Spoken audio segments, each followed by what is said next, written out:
Hello friends, welcome to my YouTube channel news today. India alliance ने 10 चैनलों के 14 एंकरों के बहिष्कार का लिस्ट जारी कर दिया है। यानी कि अब इंडिया अलायंस इस 10 चैनल के 14 एंकरों के शो यानी डिबेट में शामिल होने अपने प्रवक्ता को नहीं भेजेंगे।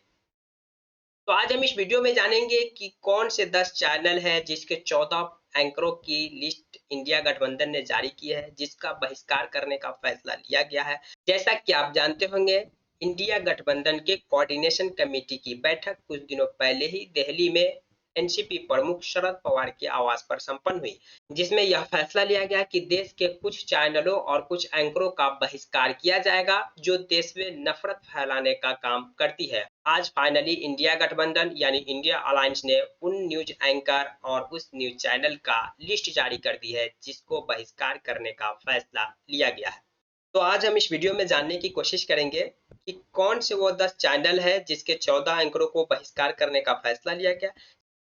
साथ ही साथ हम इंडिया अलायंस से जुड़े कई अन्य तथ्य और पहलुओं को जानने की कोशिश करेंगे कि इंडिया अलायंस गठबंधन कितना मजबूत है, उनके पास कितने ज्यादा अभी प्रेजेंट में सांसद है, 2024 में उसकी क्या स्ट्रेटजी है, क्या प्लानिंग है, किस तरह से वो बीजेपी यानी एनडीए गठबंधन को 2024 में हरा सकती है ना, इंडिया गठबंधन की स्थिति मजबूत है। सभी पहलुओं पर हम डिटेल से जानने की कोशिश करेंगे। आप लोगों से रिक्वेस्ट है कि आप इस वीडियो को कंप्लीट देखें। अगर मेरे चैनल पर नए हैं तो प्लीज चैनल को सब्सक्राइब कर दीजिए, वीडियो को लाइक कर दीजिए। इंडिया अलायंस जो 10 चैनल के 14 एंकरों का लिस्ट जारी किए हैं, उनके नाम कुछ इस तरह से है। चित्रा त्रिपाठी जो आज तक के एंकर है, सुधीर चौधरी आज तक के anchor, Amit Devgan Network 18, Aman Chopra Network 18, अर्बन Goswami Republic TV, Rubika Liyaquat, Sushant Singh Times Nav Bharat, Navika Kumari Times Network, Ashok Srivastava DD News, Gaurav Sawant Aaj Tak, Aditya Tyagi Bharat express,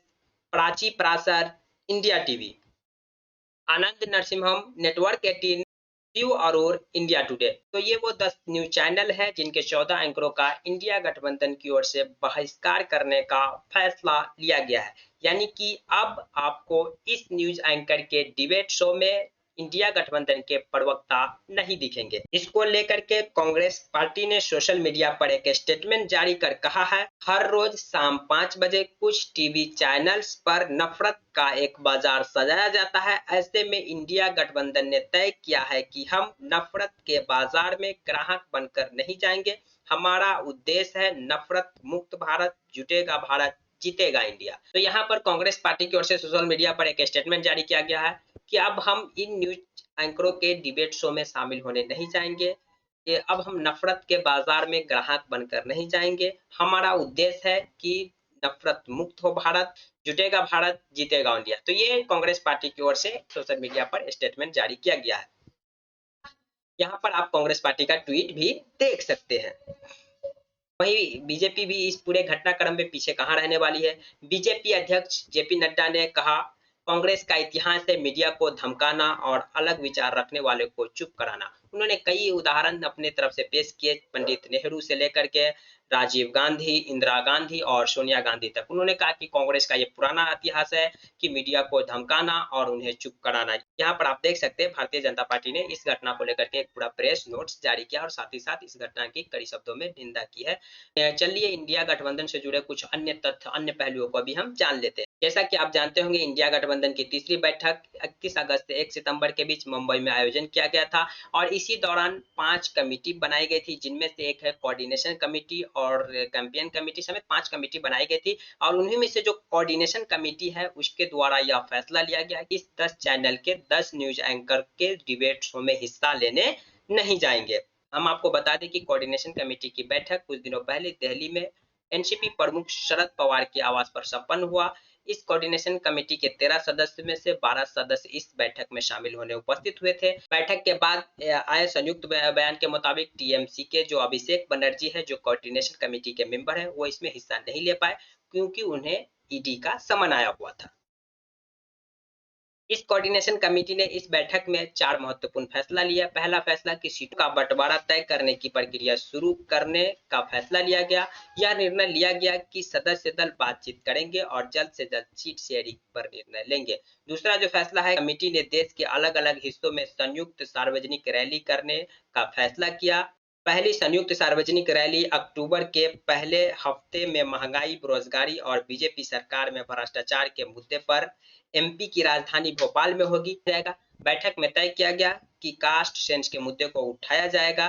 committee कुछ न्यूज चैनलों के ऐसे एंकरों का नाम तय करेगी जिनके कार्यक्रम में इंडिया गठबंधन अपने प्रवक्ता या प्रतिनिधि को नहीं भेजेगा। और इसी बैठक के बाद इंडिया गठबंधन ने आज लिस्ट जारी कर दिया है कि वो कौन से 10 न्यूज चैनल है जिसके एंकर के शो में इंडिया गठबंधन अपने प्रवक्ता को या प्रतिनिधि को नहीं भेजेंगे। तो ये 4 महत्वपूर्ण फैसले इंडिया गठबंधन के कोऑर्डिनेशन कमेटी ने दिल्ली बैठक में लिए थे।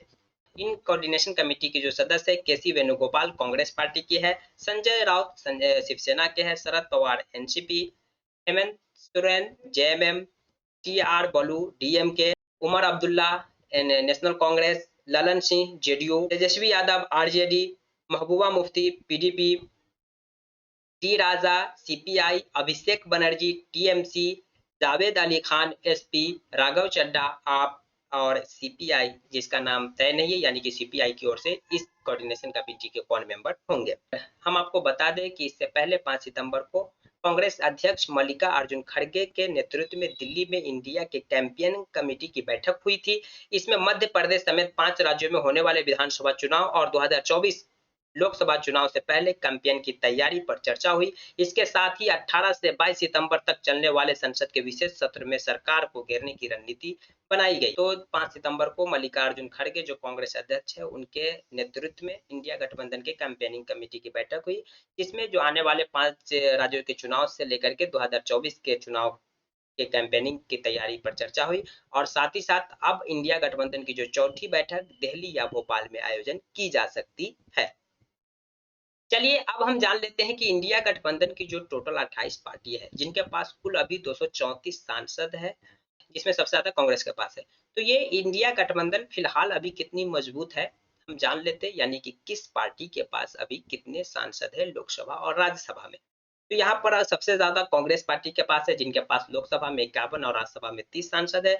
वहीं टीएमसी के पास लोकसभा में 23 और राज्यसभा में 13 सांसद है। शिवसेना के पास लोकसभा में 6 और राज्यसभा में 3 सांसद है। एनसीपी के पास लोकसभा में 4 और राज्यसभा में 3 सांसद है। सीपीआई की लोकसभा में 2 और राज्यसभा में भी 2 है। सीपीआईएम को लोकसभा में 3 और राज्यसभा में 5। जेडीयू के लोकसभा में 16 और राज्यसभा में 5। डीएमके के लोकसभा में 23 और राज्यसभा में 10। आप को लोकसभा में 1 और राज्यसभा में 10। जेएमएम को लोकसभा में 1 राज्यसभा में 0।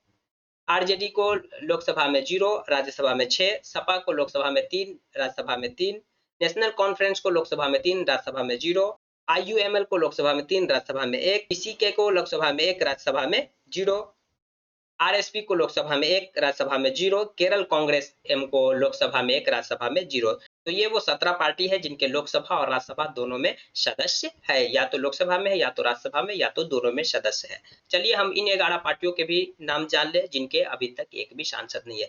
तो इसमें PDP, RLD, RJD, CPIML, MMK, MDMK, KDMK, AIFB, Apna Dal के, केरल कांग्रेस जोसेफ और Peasants and Worker Party of India. तो ये वो 11 पार्टी है जिनके अभी न लोकसभा में न राज्यसभा में कोई सांसद नहीं है। तो ये कुल मिलाकर 28 पार्टी है जिनके पास अभी 234 फिलहाल लोकसभा और राज्यसभा में मिलाकर के सांसद है। तो ये आने वाले समय में ही मालूम पड़ेगा कि इंडिया गठबंधन 2024 में क्या बीजेपी को सत्ता से बाहर कर पाती है, नहीं कर पाती है, क्योंकि अभी आने वाले चुनाव 2024 में काफी समय है। फिलहाल इंडिया अलायंस जो है वो जब से गठबंधन बनी है तो लगातार अपने मजबूत स्थिति में जाती हुई दिख रही है। लोगों का लगातार इंडिया गठबंधन की ओर रुझान बढ़ रहा है। लोगों की इंडिया गठबंधन के प्रति लोकप्रियता लगातार बढ़ रही है। ये तो 2024 में ही मालूम पड़ेगा कि कितना प्रभावी रहा इंडिया गठबंधन बीजेपी को सत्ता से बाहर करने के लिए। बाकी आप इस पर क्या सोच रहे हैं, कमेंट बॉक्स खुला है, कमेंट कर सकते हैं। जानकारी आपको पसंद आई तो प्लीज वीडियो को लाइक कर दीजिए, चैनल को सब्सक्राइब कर दीजिए। Thank you for